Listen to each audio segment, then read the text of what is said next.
YouTube, Longboys Post 1975. You know the rules, no jingly intro music, no shits and giggles. It's not so much a rant, I just want to share my frustrations with my internet service provider right now, because for the last month, consistently, I don't just mean a little bit, I mean consistently, my internet has been pure monkey balls. Yeah, I mean pretty much most of the time not usable. Now, it frustrates me because it's not just a case of, you know, I want to watch videos, I want to do stuff online. You forget just how much you do online. Like, a lot. Now, my previous service provider was Tiscali. I believe they're called Talk right now. They openly stuck their hand up in the air and said, we're a budget ISP. But I tell you what, budget ISP or not, compared to BT, they look like a slice of fried gold. They look absolutely fantastic. You know, with my experiences right now, or for the past month or so, it's getting ridiculous. And like I said, I'm so frustrated. I gave them a call today. Now, always remember, people, when you call a call centre, don't be rude to the person. The person, you know, the person is not BT. They're just someone who's doing their job. Everyone's got to do a job. You know, everyone's got to run some crust. Everyone's got to look after their family. You know, they represent the company, but they're at the bottom of the food chain. So it's always important. Do not be rude to them. You know, they're just doing their job. And most times, you know, it's a call centre and they're just reading points off a screen. So just want to put that out there. Do not be rude to them. But yeah, I just want to talk to you about my experiences of dealing with BT, because as I said, it's not the individual's fault, it's the company's fault that, I don't know, customer service is dead. But before I talk about the call, I want to show you something. Here we go. See that orange light where it says broadband? That means that I've lost internet. I was getting a little bit worried because it only happened 5 times tonight, and it happened at least 15 yesterday, so at least we know BT is consistently bad. Now, I accept that, you know, speed will be variable, and that bigger videos will take longer to buffer, although personally, before this month, I never had a problem. A 15-minute video, I could click on it because what's playing never caught up to the point of what was buffering. But right now, it is absolutely unusably slow. I'm not exaggerating, because since this has happened, I've been keeping notes, taking timings, you know, and dating it and timing it. So I want to show you something else. This is a 3-minute 55 long video. It's been buffering for 45 minutes and it still isn't completely to the end. I mean, if that's not an indication of how crap your ISP is, I don't know what is. Now, let me just put this out there, by the way. I'm not tight, I'm not stingy. It's not about money for me. But I'm very old school in the sense that if I'm paying for a service and I am not being provided that service, then it's not good enough. You know, it's quite expensive to be with BT and I'm not getting what I pay for. So if I'm only getting sort of, I don't know, I wouldn't say 50-50, I'd say more like 75 it's rubbish, 25 it's good, well then I should only have to pay 25% of my monthly bill. Now, you're probably going to say, oh, you're being naive, but it's just, no, it's just the stance I take. It's big companies, once they got your money, and again, I'm not being naive, I know this, big companies, once they got your money or your service, they don't care about you. You know, it's why current customers get treated so badly, but they'll go the extra mile to get new customers. You know, like with mobile phones, the same thing. Like with Sky, you know, a new customer will get offered a better package price than I will get for my monthly package, just so they get them on. In fact, we had a neighbour who had the same package as us, and we'd been with them for 20 years, and they'd only been with them for 2, and he was paying £8 a month less for our package. And when we phoned them and asked them why, they refused to match it. So I get it. I get it. Once they got your money, you're just a statistic on a sheet, and they don't care. So enough was enough. So today I called them.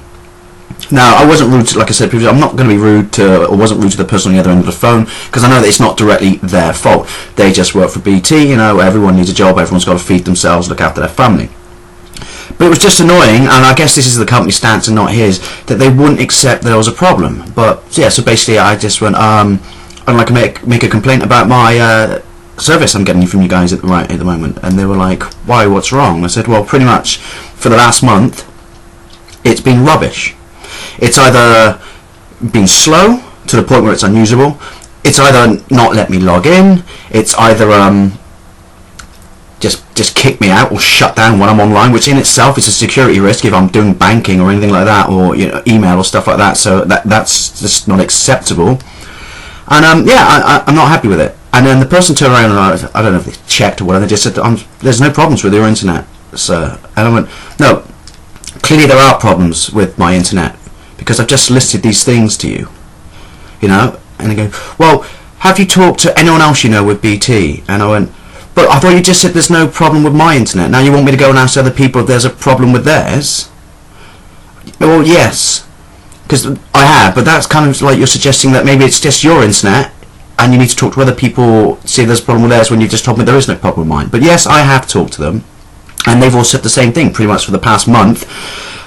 They've been having the same problems as me. Now, here's the thing. If I'm paying for a month's service, and out of those 30 days, consistently, it was only 100% trouble-free for 10 days. On all the other days, I'll give you this bone, I'll throw you this bone. I didn't necessarily get both sets of problems on the same days, but there were problems for all those other days. Then, quite frankly, all those other days either should be refunded or I want the equivalent amount of days for free in my next bill.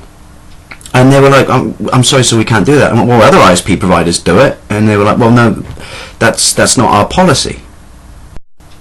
So as you can see, I'm just kind of going around in circles at this point. So I'm desperate. So I said, let me make this relevant to you. If you went on holiday, I don't know, you went on a big fat tour across the States, so you needed to rent a car for a month. Yeah, so you walked to your rental store and you said, "I'd like to rent a car for a month," and they said, "Certainly, sir," and you gave them whatever it was, $1,000. I don't know what's it cost to rent a car. That's not the point. Yeah, you gave them $1,000, and then they said, "Right, well, now we've got your money. A couple of things you need to bear with us. Yeah, for the first week of your rental, your car will not work at all.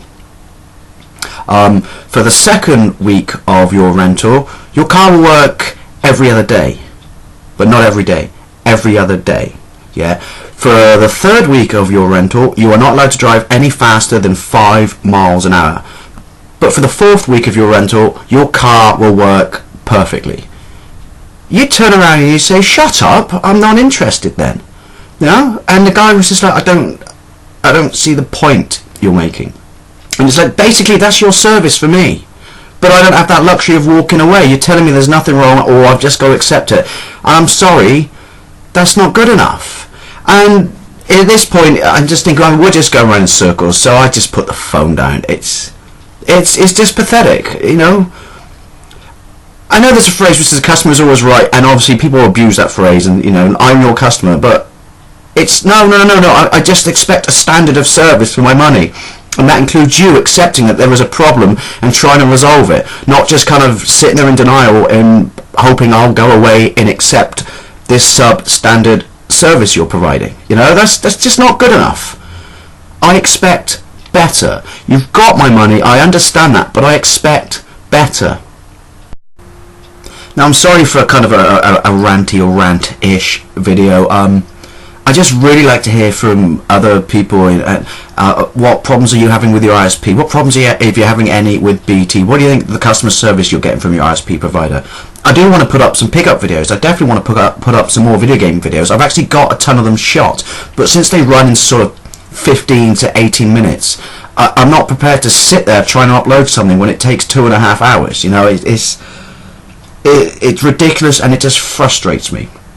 So I do notice that BT apparently have got a new guaranteed service that it never drops out, it never slows down. But to be perfectly honest, I don't see why I should have to pay any more for a service. You should be getting that service from this service. So yeah, just curious,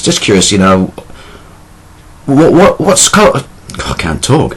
What sort of level of service do you think you should get, and are you getting it? And I don't know, who's your ISP? Leave a comment down below, and hopefully at some point normal service will resume, but I'll see you later.